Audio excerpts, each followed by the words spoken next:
Okay, well, please turn with me to Ezra chapter 4.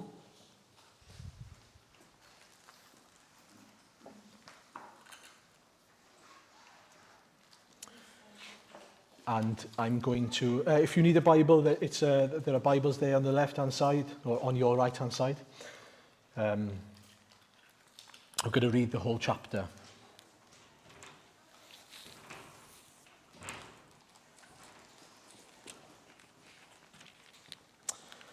When the enemies of Judah and Benjamin heard that the exiles were building a temple for the Lord, the God of Israel, they came to Zerubbabel and to the heads of the families and said, "Let us help you build, because, like you, we seek your God and have been sacrificing to him since the time of Esarhaddon, king of Assyria, who brought us here." But Zerubbabel, Joshua, and the rest of the heads of the families of Israel answered, "You have no part with us in building a temple to our God. We alone will build it for the Lord, the God of Israel, as King Cyrus, the king of Persia, commanded us." Then the peoples around them set out to discourage the people of Judah and to make them afraid to go on building. They bribed officials to work against them and frustrate their plans during the entire reign of Cyrus, king of Persia, and down to the reign of Darius, king of Persia. At the beginning of the reign of Xerxes, they lodged an accusation against the people of Judah and Jerusalem. And in the days of Artaxerxes, king of Persia, Bishlam, Mithridates, Tabeel, and the rest of his associates wrote a letter to Artaxerxes. The letter was written in Aramaic script and in the Aramaic language. Rehum and the commanding officer at Shimshai, the secretary, wrote a letter against Jerusalem to Artaxerxes, the king, as follows.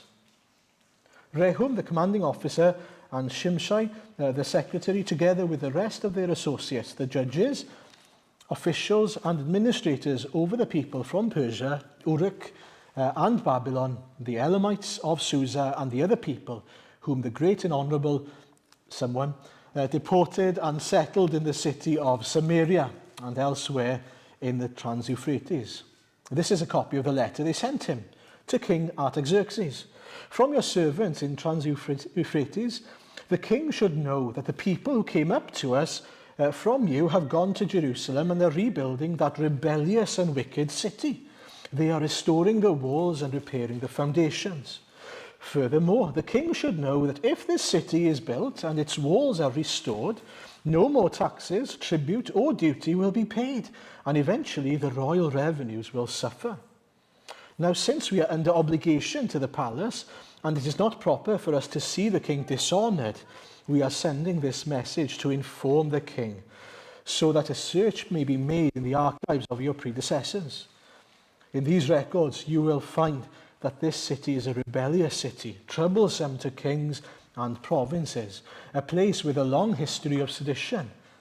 That is why this city was destroyed. We inform the king that if this city is built and its walls are restored, you will be left with nothing in Trans-Euphrates." The king sent this reply to Rehum, the commanding officer, Shimshai, the secretary, and the rest of their associates living in Samaria and elsewhere in the Trans-Euphrates. "Greetings. The letter you sent us has been read and translated in my presence. I issued an order and a search was made, and it was found that the city has a long history of revolt against kings and has been a place of rebellion and sedition. Jerusalem has had powerful kings ruling over the whole of Trans-Euphrates, and taxes, tribute, and duty were paid to them. Now issue an order to these men to stop work, so that this city will not be rebuilt until I so order. Be careful not to neglect this matter. Why let this threat grow to the detriment of the royal interests?" As soon as the copy of the letter of King Artaxerxes was read to Rehum and Shimshai, the secretary, and their associates, they went immediately to the Jews in Jerusalem and compelled them by force to stop. Thus the work on the house of God in Jerusalem came to a standstill until the second year of the reign of Darius, king of Persia. Amen. I'm going to be completely honest with you. When I was preparing, thinking about a series for us back in July, and Ezra came to me, when I was reading chapter 4 initially, I thought to myself, I'm not sure really what this will have to do with us whatsoever. I now know, I'll tell you that. It's been quite amazing this week, if I'm honest with you, the way in which the Lord has spoken so directly, I think, to our church. And we should be so thankful to him for what is a living word. It's a perfect example to us of what is a living word. So, this is the context in which we are in. Things were going so well for the Jews, for the Israelites, weren't they? Do you remember? They've been brought out of Babylon after 70 long years. Their hearts have been turned back to the Lord. They are worshipping God now as they should have been doing. They've got their altar in place. They've been celebrating the feasts. They've completed the foundation of the temple. And in the most part, they are rejoicing for it. Great. Things are so good. But then after chapter 3, we've got chapter 4. And in chapter 4, you think to yourself, what's going on? Because the work stops. There's opposition to the building of the temple and to the building of the city and to the walls of Jerusalem. What happens is we have a glimpse here of what happens when God is at work among his people. Opposition. Opposition. What it should do is teach us a lot about what opposition looks like, the strategies of the evil one, but ultimately, the Lord wins. Ultimately, the Lord wins. Now, to give us a broad overview of that chapter that we just read then, the enemies of Judah and Benjamin, they are the Gentile Samaritans, so they are people from other nations who have come into Samaria. Simple. They look at what the Israelites are doing. They look at the foundations of the temple and they go, ooh, we want to be a part of that. We want to be a part of building that temple. And so they come in and verse 2, they try, they say, we're on the same team. We worship the same God. Can we help you? And you think, well, why wouldn't the Israelites, if they worship the same God, why wouldn't they want them to join in? Many hands make light work, don't they? Well, if you want to turn with me to 2 Kings 17, you'll read the story about these people, who they are. They make claims, they say that they worship the same God, but the Israelites know a little bit differently. And so 2 Kings 17, verse 24 onwards. After the Israelites are taken to Babylon, people then from Babylon are allowed to go in to Samaria. So the king of Assyria brought the people from Babylon, Cutha, Ava, Hamath, and Sepharvaim and settled them in the towns of Samaria to replace the Israelites. They took over Samaria and lived in its towns. When they first lived there, they did not worship the Lord. So he, the Lord, sent lions among them, and they killed some of the people. It was reported to the king of Assyria, the people you deported and resettled in the towns of Samaria do not know what the God of that country requires. He has sent lions among them, which are killing them off, because the people do not know what he requires.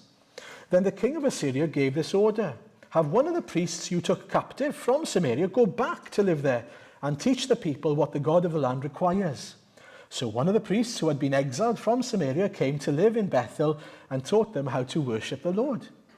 Nevertheless, each national group made its own gods in the several towns where they settled, and they set them up in the shrines of the people of Samaria.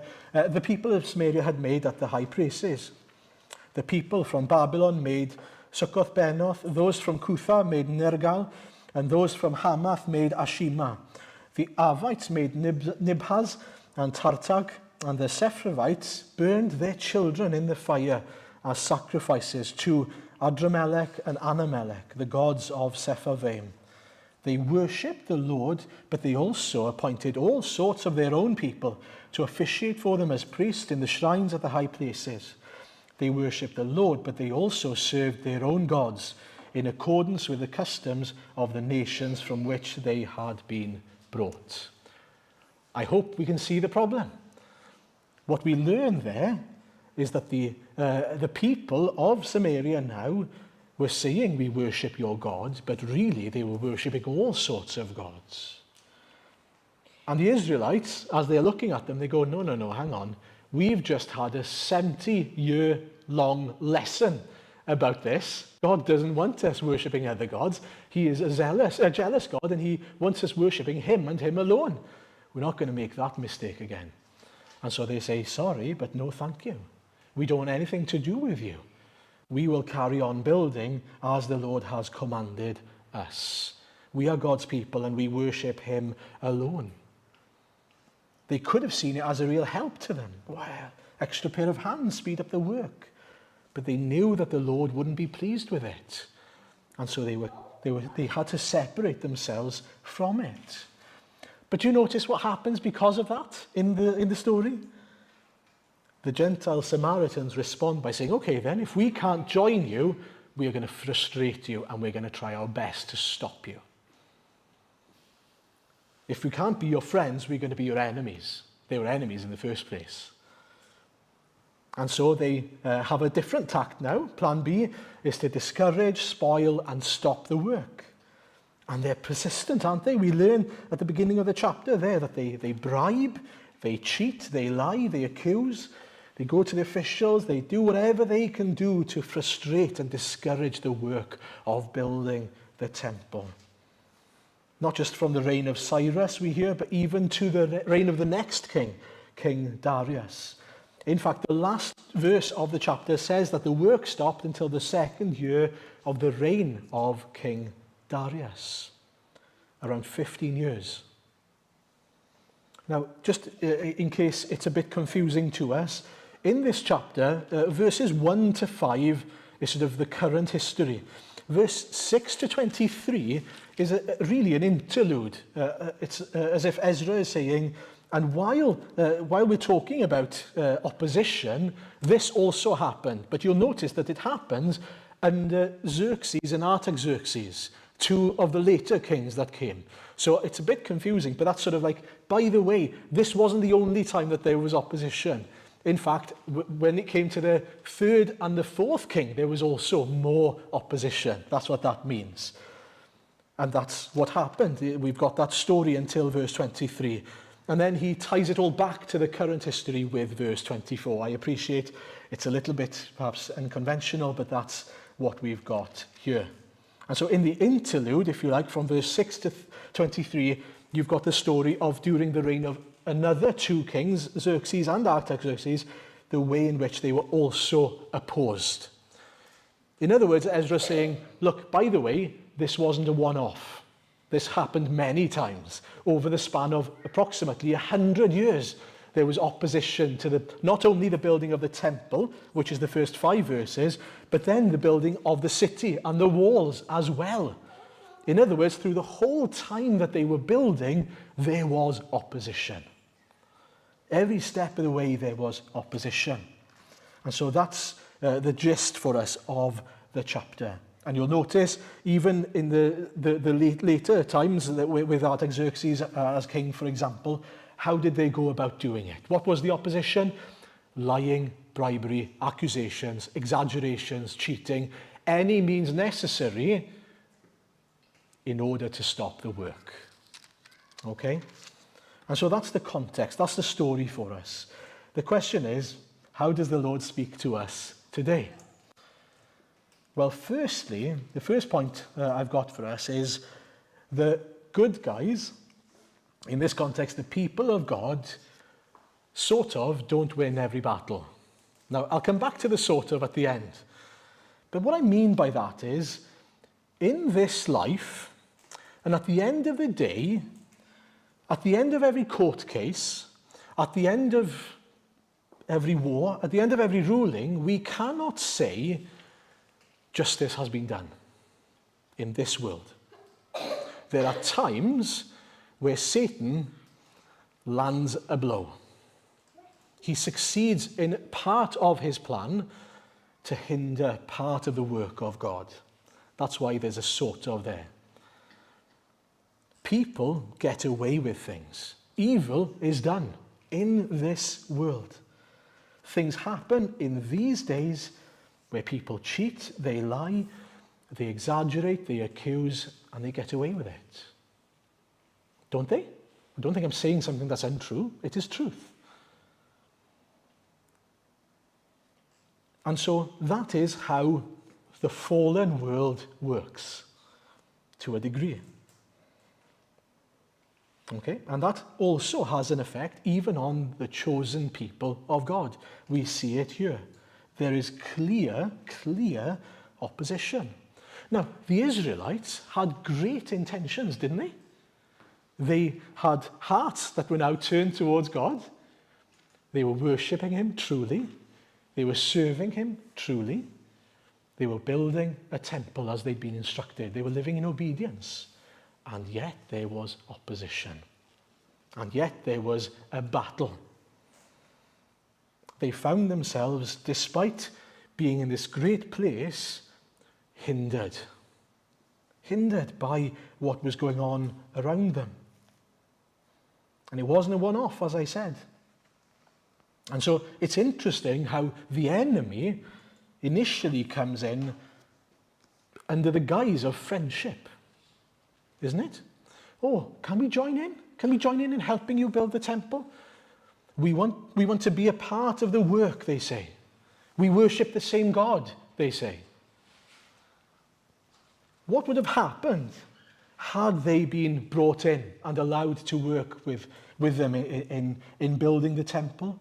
They'd also be coming with their idols. They'd also be coming with their own gods, again distorting the truth. That's one strategy the evil one has. But when that doesn't work, he goes to strategy number 2, which is intimidation, bribery, false accusations, exaggeration, whatever else he can think of, a much more obvious means of opposition. If we can't join you, we're against you. And what happens here then is that they experience being treated unfairly, being lied about, being accused of things that were not true. They won't pay you taxes if you let them build. Well, that's not true. They didn't say that. Do you see how evil works? Do you see how sin works? How Satan works? For a time, Satan succeeds in fooling the king, Artaxerxes, doesn't he? Because Artaxerxes turns around and says, yeah, you've got a point there, guys. We're going to stop this work. We're going to change this situation completely. And you might be thinking to yourself, well, you know how to make a person sad, Aaron? This isn't very encouraging, is it? Talking about how Satan can, to a degree, succeed in what he wants to do, in how he goes about in opposing the church today. Is there any encouragement? There are lots of encouragements. Do you know, it's amazing, because imagine that God would decide, do you know, I'm going to put a sin bubble wrap around each believer. So, you know, we can't be affected by sin and the sins of others and the opposition that Satan comes up against us. What would happen to us, do you think? What would happen to us as believers? One of the things that would happen is that we would lose sight of the severity and the filth and the pain of sin. We would lose sight of it. We would forget, we'd become numb to it. Because just as we can forget things about God and the attributes of God, we are a forgetful people, full stop. And it can happen if we try to separate ourselves even from the world. In that sense, we can forget what sin is like. The darkness, the utter darkness and devastation of sin. But when we experience being sinned against, when we experience an attack, when we are lied to, when we are accused of something that's not true, all of a sudden we are reminded of just how awful sin is. Aren't we? We're reminded of just how grievous sin is, just how malicious Satan is. And we need to be reminded of that. We need to be reminded of that because, one, it makes us desire righteousness more and more. It makes me want to have nothing to do with Satan. It makes me want to live in obedience to God. I don't want to fall prey to him. I don't want to be a weapon in his hand. I don't want to be someone who is used as a means of hurting and deceiving and lying to other people. But also, it should deepen our burden for those who are under the principality of Satan now. I'm sure you've been in a situation where you're outside and you think to yourself, well, it's not that dark, is it? It's getting a bit dark, but it's not too bad. I don't have a torch on me, perhaps, whatever, and I've got a mile or so to walk home. It's not too bad. I'm sure it'll be fine. But within about half a mile, you're thinking to yourself, oh, I've completely underestimated how dark it was, because it's completely dark now and I don't know where I'm going anymore. I wonder if you've been in that kind of situation. I used to live, when I was growing up, next door to a farm, and we had to go on a farm track to get home. And let me tell you, you didn't want to be on that farm track because there weren't any lights around and it was quite scary. You wanted to make sure that you had enough light to get home. If you found yourself forgetting or misunderstanding how dark things are, you'd really be in trouble. And it's the same here in a way. Being in a world full of sin reminds us, and being affected by the sinfulness that's around us and the work of Satan reminds us of just how dark sin is. The darkness, by the way, that was in us, that was over us. The darkness that we have been saved from. The deception that we were once believing. Let's not forget, there is a father of lies. There is an evil one, a tempter, the enemy, the liar, the murderer, the ruler of this world, the god of this age, the roaring lion, the dragon, the deceiver of the whole world, the accuser of God's people, who is coming after Christ's church. Do you know in the Psalms, in over 90 of the 150 Psalms, there is mention of the enemy. In over 90 of them. And in some of them, it's a lot about the enemy. We need to remember that we are in a battle. And that there is a prince of darkness. And that we need to be aware of his schemes and his intentions and not naive to them. But at the same time, that's not our main focus. And that's the important thing. Because as much as there is a father of lies, there is also a prince of life. There is a father of lights. There is a spirit of truth, who is the complete opposite to him, the deceiver, who is perfect, who is victorious. And we need to strike the right balance, don't we? I'll come back to this in a minute, but we need to strike the right balance and not losing heart, but at the same time not being naive, not being numb to the schemes and the deception and the pain that Satan and sin causes. Praise God for the times where he reminds us of the seriousness of sin, because when he does, we cling on to him and his salvation and his provision for us, and we pray for others, and we pray for grace so that others might be brought out of their darkness so much more. And that's the second point then. It forces us to lean on Christ and our assurance in Christ, and even to be willing to suffer things like injustice and being opposed so that others might see the life that's in us. Now, in 2 Corinthians 4, Paul explains it like this, from verse 8 onwards. We are hard-pressed on every side, but not crushed, perplexed, but not in despair, persecuted, but not abandoned, struck down, but not destroyed. We always carry around in our body the death of Jesus so that the life of Jesus may also be revealed in our body. For we who are alive are always being given over to death for Jesus' sake, so that his life may also be revealed in our mortal body.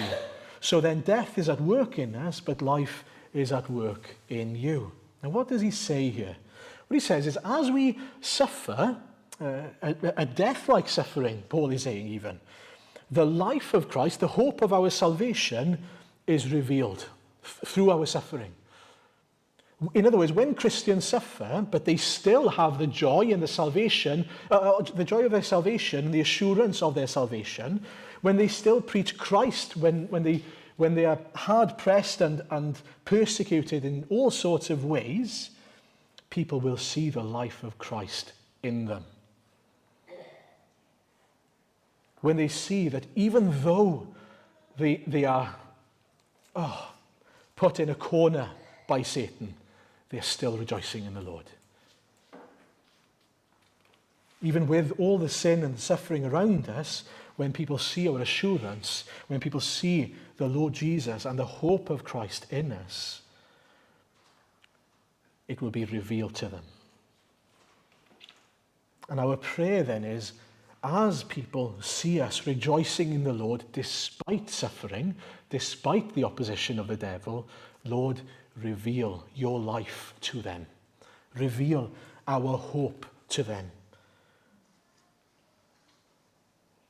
Reveal what you have given us, the hope that we have, so that they can have hope.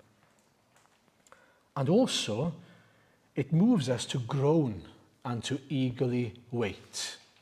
Now, in Romans chapter 8, verse 18 onwards, Paul says, I consider that our present sufferings are not worth comparing with the glory that will be revealed in us. For the creation waits in eager expectation for the children of God to be revealed. For the creation was subjected to frustration, not by its own choice, but by the will of the one who subjected it, in hope that the creation itself will be liberated from its bondage to decay and brought into the freedom and glory of the children of God. We know that the whole creation has been groaning as in the pains of childbirth right up to the present time. Not only so, but we ourselves who have the first fruits of the Spirit groan inwardly as we wait eagerly for our adoption to sonship, the redemption of our bodies. I hope you understand the point that we join with creation, he says there, in groaning.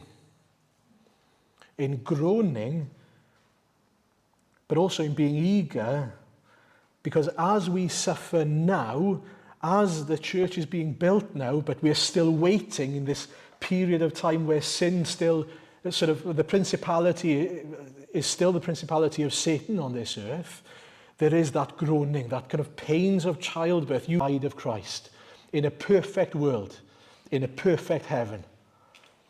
But until that point, until the completion, until the baby has been in the oven long enough, there's pains, there's groaning. And as we experience that pain of being in a sinful world, it should cause us to go, oh Lord, come quickly. Oh Lord, I can't wait for that day that you are preparing for us. That day that's coming where there will be no suffering, there will be no pain, there will be no grief, there will be no tears. It reminds us we're not there yet, but Lord, come soon. I wonder, does our present suffering, the present opposition, lead us to a place where we are, yes, groaning, but also eagerly waiting in our hearts and praying, Lord, please continue to build your church, because as he builds his church, and when he's finished building his church, then the end will come. And he will redeem his bride fully. It says in 2 Peter chapter 3, but the day of the Lord will come like a thief. The heavens will disappear with a roar. The elements will be destroyed by fire. And the earth and everything done in it will be laid bare. Since everything will be destroyed in this way, what kind of people ought you to be? You ought to live holy and godly lives as you look forward to the day of God and speed its coming. That day will bring about the destruction of the heavens by fire, and the elements will melt in the heat. But in keeping with his promise, we are looking forward to a new heaven and a new earth where righteousness dwells. We are to thirst for that righteousness now, within the church, as Christ is building his church. But at the same time, there's going to be that groaning and that eager anticipation, because we know this is not where righteousness will dwell in its completion. That's to come. And so, yes, the good guys don't win every battle in a way, and I'll come back to that. But that doesn't mean that the opposition we face now and what seems like victory for Satan is pointless. God can use it even now for our sake. As we see Satan having his way to a degree on earth, not that he is fully, he's landing some blows here and there. It reminds us, doesn't it, of sin's severity, of our need to rely on Christ, and to be a witness of joy in suffering and life in suffering, and to groan and eagerly look forward to the return of Christ. Now, the next point, there's always opposition. Did you notice it was a span of about 100 years that they were opposed? That's a long time, isn't it? Over 4 kings, there was opposition. The work of the foundations stopped for 15 years. For the temple, stopped for 15 years. Constant opposition. And if we're honest, there are, in a way, generally, 2 types of responses to opposition in our day. People either go, oh, well, it's not that bad, really. Let's look at the positives. Let's not focus on the opposition. I don't want to think about that. Or you could be sometimes the type of person who says, everyone is out to get us. Everything's bad. Everyone's our enemy. We need to find a balance, a middle ground. Satan is constantly around us, opposing the church. But God is also constantly for us and working out his purposes. And he will ultimately succeed in all his plans. And so we don't need to despair, but we need to be aware and discerning of what Satan is aiming to do. You could read about Artaxerxes and the fact that he was misled and go, well, there we are, you see, kings, that's how bad they are. Look at Artaxerxes, perfect example, all kings are out to get us. But hang on, what about King Cyrus? He was used for good, wasn't he? He was great to the people of Israel. He helped them, he gave them the freedom to go back. He was the one that instigated everything. And that's the point. It's not about the kings, it's not about the government today or anything else. They are not the problem. They can be used for good and they can be used for bad. We need to be discerning at this time, in this life now, about what is going on around us. Praying that the Lord would give us discernment. You see, Satan would have been looking at the Israelites now, in this context, and being fuming. He would have been fuming because he was seeing the church growing again, the people of Israel in obedience to God. And he wanted to do something about it. I came across a quote by Kevin DeYoung. He's a pastor and an author, and he said, wherever there are healthy, vibrant, God-glorifying, Jesus-loving, people-serving, gospel-declaring Christians and churches, you have to know and be aware that the evil one will be seeking to destroy and devour. We've got to be aware. We've got to know, expecting it. And the question is, are we alert? Are we on our guard? Does it stop us? Does it hinder us from being faithful to God despite the opposition? Do we swallow the lies and the accusations of Satan ourselves even? Because let me tell you, this is a bit of a sneak peek into next week, but this is what God told them after they had lost heart and they'd believed the lies. If you want to look at it, you can, but Haggai chapter 1, verse 2. This is what the Lord Almighty says. these people say, the Israelites say, the time has not yet come to rebuild the Lord's house. That's what the Israelites were saying. Now, why were they saying that? Because they were looking at the circumstances, they were seeing the opposition, they were saying, well, there we are then. If things are going to be hard for us, God must be saying, now's not the time to rebuild the house. Wrong. God's word to them had said, rebuild. God's word had said, rebuild. What they did was they went, well, if God wanted us to rebuild it, he would have carried on paving the way for us and making everything nice and easy for us. Just like he did with King Cyrus and with the cedars that came from Lebanon and everything else, and the gold that we were given and the silver that we were given. In other words, when it's easy, we believe that God wants us to do what he wants us to do. But when it's hard, we're not going to do it. Do you see the point? When there's opposition, when it means it's going to come at a cost, they didn't want to count the cost. And we can be the same today. Oh yeah, we'll worship the Lord, we'll be obedient to God when it doesn't come at a cost, when it's easy. But what about when it's hard? What about when people come up against us? You see, what the opposition should have done to the Israelites was galvanize them, force them or move them in prayer to the Lord so that they said, Lord, you have told us to rebuild. Help us. Help us to rely on you. By some miraculous means, Lord, please take away this opposition. Allow us to do what you have called us to do, and help us to do it whatever the cost. And so for us in these days, it's a case of when opposition comes, what do we do? Do we fall away? Do we hide? Do we allow our circumstances to dictate how we respond? Or do we trust in God's word and rely on him? We should be prayerfully proactive rather than retreating quietly. And lastly, very quickly, the Lord always wins. The Lord always wins. You see, at the end of the day, even though we've read this chapter, again, spoiler alert, the temple, the city, and the walls were built.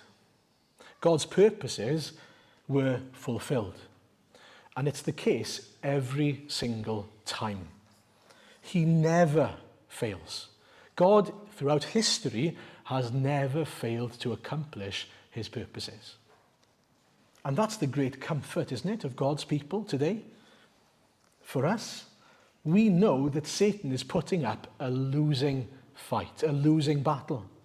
There was a boxing match on recently. I'm guessing most of you didn't watch it. I didn't watch it either, but I saw highlights. Between Anthony Joshua and a guy called Dubois, whether you're interested or not. But it was actually quite sad because he once was a good boxer. But by now, you could see by the middle of the first round that he was going to lose. He was getting knocked down again and again and again. And it was a bit pathetic in a way. He was trying to get up again and his legs were shaking. And you just knew what was coming. You knew that the knockout blow was coming. He didn't have a chance. Did he land a few jabs? Yes. But you knew that he wasn't going to knock the other guy out. You knew who was in control of that boxing match throughout. And it's like that with Satan. Yeah, he'll land a few jabs, but he's never going to win. In fact, the knockout blow has already been delivered. Of course it has. On the cross, we know that there is victory through the Lord Jesus. But what it means is, because he's lost, he still won't give up. It's almost as if, you know, the battle has been, the fight's over, but he's still swinging. Imagine that. Imagine at the end of a boxing match, if one of the opposition, the one who's lost, stands up and he keeps on swinging his arms, trying to fight. He's already lost. But that's what Satan does. He's coming after the church, the bride of Christ. And we need to be aware of that in two ways. Yes, it's going to be painful, but we also know that it's not going to lead to any victory on his behalf. We know that the Lord always wins. The Lord always wins. And so we can face the jabs, we can face the odd hit, because we know that the Lord Jesus has already accomplished what is necessary for our salvation, for his purpose in bringing all of us as one bride to be perfect, to be complete with him for eternity. And throughout history and throughout even the Bible, we see how God can sometimes, in miraculous ways, deliver justice there and then, if he wants to. You think of Ananias and Sapphira, for example. But correspond that in, what is it, one chapter later on or two chapters later on with Stephen the martyr, who didn't see justice this end of eternity. But let me tell you, there'll be justice. There'll be justice. God will judge. God is in charge, whether we see the end result of that battle or not. He will have the last word with everything. There are those in heaven now who are asking, when are you going to judge those who have martyred us? And God says, now is not the time. But the time will come. That's in Revelation. In other words, he is in charge. He is in control. And I came across something which was really helpful, I think, to me personally. He said, in one of my commentaries, I can't remember who now, it said, we don't need to know the when, we simply need to know the who. In other words, we don't need to know when he will judge, we need to know who will judge. And that he will judge, if you like. We know that the Lord is building his temple today. And through this opposition, he will perfect his bride. He will galvanize his bride. You see, these people, had they responded with faith, would have kept on knowing God's blessing. What's amazing is even when they were weak, and they were weak, as it says in Haggai 1 verse 2, and they shied away, God was gracious. Because what did he do? He sent them Haggai. He sent them a prophet to say, look, you're not relying on me. You're letting your circumstances and the opposition dictate what you do. What's amazing is even when we are weak, even when we are failing, God is gracious and he will enable us to see that we are not praying prayerfully perhaps, relying on him and preaching his name. Trust that the Lord will finish his work. Know that the Lord will finish his work. And even as we face opposition now, it is not for nothing. God will accomplish his purposes through them. I'm going to finish with a quote from Hebrews 10, verses 36 to 39. You need to persevere so that when you have done the will of God, you will receive what he has promised. For in just a little while, he who is coming will come and will not delay. But my righteous one will live by faith, and I take no pleasure in the one who shrinks back. But we do not belong to those who shrink back and are destroyed, but to those who have faith and are saved. For his name's sake. Amen.